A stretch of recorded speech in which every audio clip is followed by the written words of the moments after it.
Nah, kita sampai di sesi yang selanjutnya, yaitu ragam dan tingkatan disabilitas. Di ibu-ibu, teman-teman juga yang ada di sana bisa ikut komen ya di channel kita. Nah, bisa kita perhatikan sama-sama ya Bu, yang kelihatan Bu? Kelihatan ya. Nah, inilah dia bentuk disabilitas. Itu ada yang disabilitas fisik ya Bu ya. Fisik itu kan artinya bagian tubuh yang tidak ada ya, bisa jadi kaki, tangan, atau bagian dari jari ya Bu ya. Kemudian juga ada disabilitas tunarungu tunabicara, artinya dia tidak mendengar, Tidak bicara. iya pas sekali ya, dia bisu. Ada juga disabilitas mental, ini bisa jadi dia hiperaktif Bu. Hiperaktif itu kan misalnya dia melakukan kegiatan yang berlebihan, tidak bisa tenang. Itu kan ada yang biasanya goyang-goyang atau dia loncat. Nah, itu termasuk dalam kategori disabilitas Bu. Ini banyak ya Bu ya, anak-anak yang terjadi pada anak. Kebanyakan ini anak usia dini yang seperti ini. Kemudian masuk ke disabilitas netra. Netra ini dia tidak bisa melihat ya Bu ya, buta. Selanjutnya adalah disabilitas intelektual, Down syndrome. Kalau di kita itu terkenal apa ya? 1000 wajah ya Bu ya. Nah, ini banyak di lingkungan kita. Tanpa kita sadari kadang-kadang yang seperti ini lebih banyak. Tapi mungkin saja kita tidak tahu itu tidak jenis paham. dari disabilitas. Anak yang hiperaktif, anak yang berlebihan. Nah, anak Down syndrome juga banyak di sekeliling kita. Banyak. Apa ya? Kalau di kita sih kenalnya memang yang 1000 wajah ya, karena dia mirip. Sama mirip. Terus dia ada yang bisa kita bicara, ada yang pemalu. Selanjutnya kan dari kondisi fisiologisnya itu dia membutuhkan dukungan dari kita. Kalaupun ini keluarga sudah pasti dia keluarganya dulu. Nah, kebanyakan sih yang seperti ini kurang perhatian ya dari keluarga ya kan. Kitalah sebagai lingkungannya yang harus lebih memperhatikan ini. Kira-kira ada nih di lingkungan kita terjadi seperti ini? Ada enggak? Yang mana? Yang mana bentuknya? Yang mana? Yang ini. Jadi cara ibu mengatasinya bagaimana kalau anaknya hiperaktif? Ya, selalu dibilangi. Karena tingkahnya dia tuh nggak berhenti. Betul sekali. Selanjutnya ada yang contoh sama seperti Ibu Endang? Mungkin?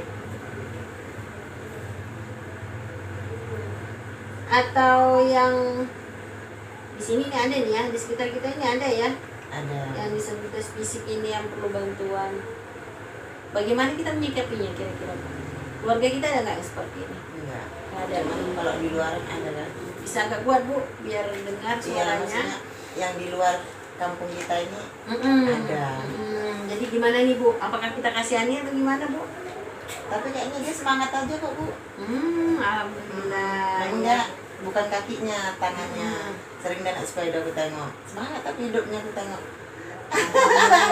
Jadi Bu, orang yang dalam situasi disabilitas seperti ini jangan dijauhi Bu. Jangan nanti pas dia ini pun harus diajak bermain. Jadi dia hiperaktifnya itu tetap terkontrol, tetap terjaga. Harus kita ajak main yang anak-anak seperti ini. Kita ingatkan juga sama orang tuanya, jangan disudutkan anak-anak yang seperti ini. Nanti dia kan akan rendah diri, sensitif, kemudian tidak bersemangat, pembawaannya pendiam ya Bu ya. Jadi anak yang memang disabilitas seperti ini harus betul-betul kita perhatikan Bu. Dia kita bentuk sebagai wujud yang berbeda tapi bukan menjadi beban. Ya Bu, bagaimana kita bisa membantu dia? Jadi kalau misalnya dia cacat fisik, ya kita anggap aja normal seperti biasa. Toh dia kan baik-baik saja dengan kondisinya seperti itu. Kita beri dukungan. Nah, jangan sampai dia patah semangat Bu. Orang yang seperti ini bisa melampiaskan rasa kecewanya, bisa bunuh diri, bisa pokoknya hal yang bisa menyakitkan dirinya sendiri kan kasihan. Kemudian kalau dia disabilitas atau tunarungu, nah ini bisa kita dukung dengan cara mungkin kita akan berbicara dengan dia pakai bahasa isyarat. Dia akan lebih senang diajak berbicara, diajak mencari solusi atau sebagainya. Selanjutnya lagi, kalau dia buta, kita bisa kasih lihat melalui mata kita. Misalnya apa yang dia sentuh kita bisa kasih tunjuk, ini loh. Jadi kalau mau ke situ kita berjalan sekian langkah, kita kasih tahu dia, kita ajarin. Iya betul sekali. Kemudian anak yang Down syndrome, ini sering ya Bu terjadi ya. Anak ini juga tidak kita kecilkan, tidak boleh kita kecilkan. Ada yang punya pengalaman ini Bu malah sepertinya ini tetangganya seperti ini ya Bu ya, ada Down syndrome. sendiri. Bisa cerita sedikit Bu pengalamannya tentang yang Down syndrome ini? Dulu dia sama ibunya sendiri, dia nggak tahu apa-apa gitu kan. Semenjak ada kami di rumah dia itu, lah dia bisa kami ajari mencuci baju dia sendiri. Berapa umurnya Bu? Sekarang dia kelahiran tahun 7 apa tuh lah, lebih gitulah dia kelahiran dia. Umurnya berarti sekarang sekitar 5 bulan lebih. Nah, itulah Bu.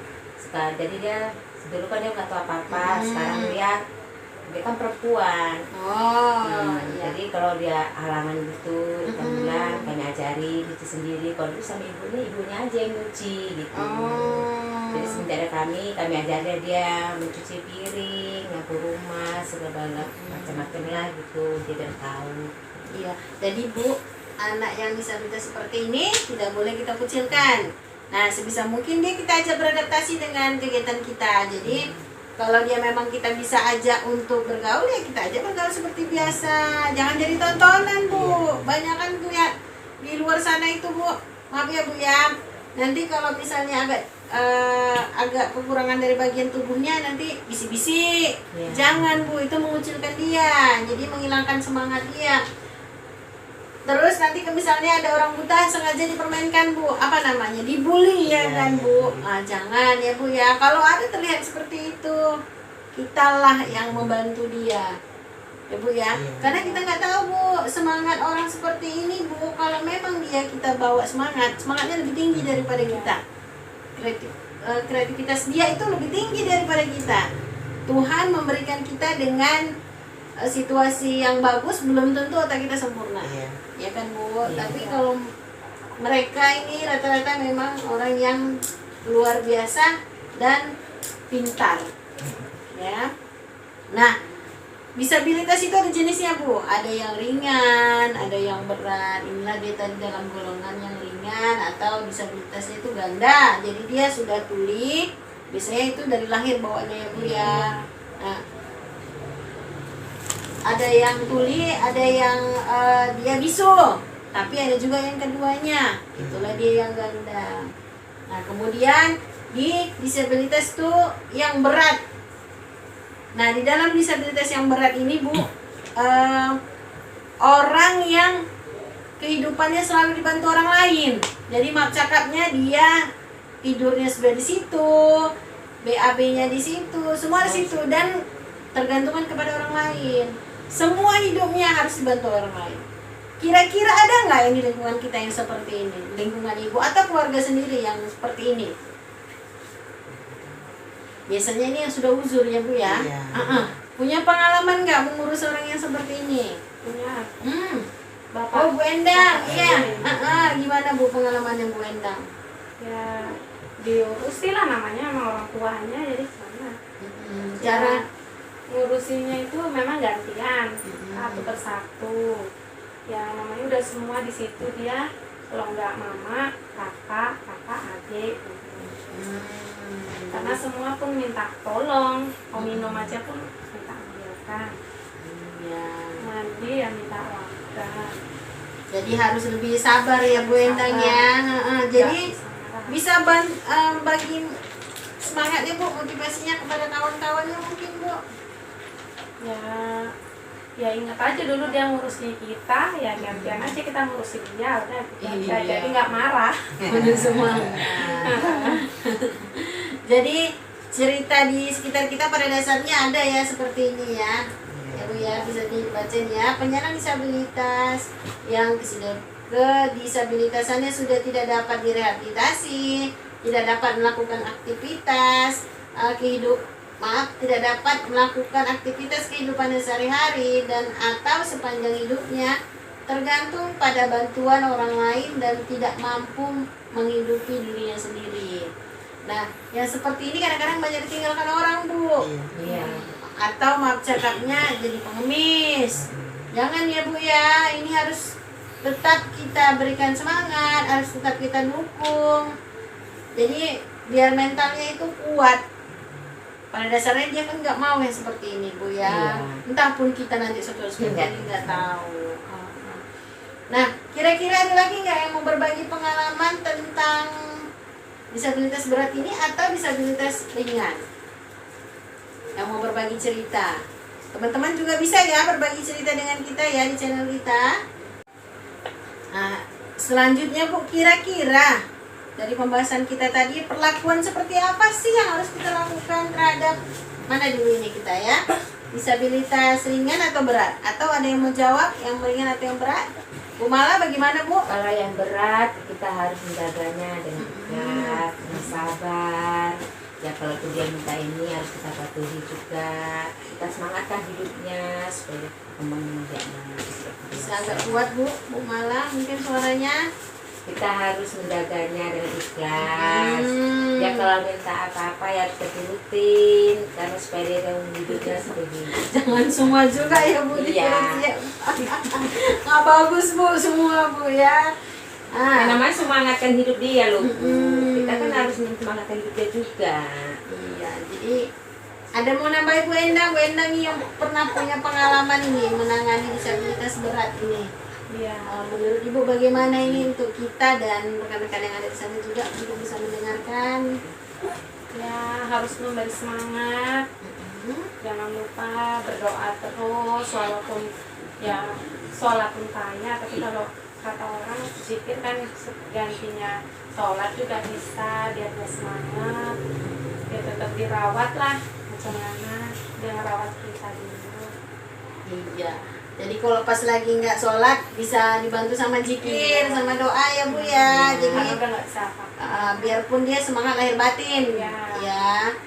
Kemudian dari Bu Teti mungkin ada bisa dibantu Bu, mau disabilitas ringan atau berat, gimana sih cara kita Bu untuk membantu mereka yang mengalami disabilitas ini? Yang berat lah ya. Kalau kita ngurusi orang tua yang mesti sabar.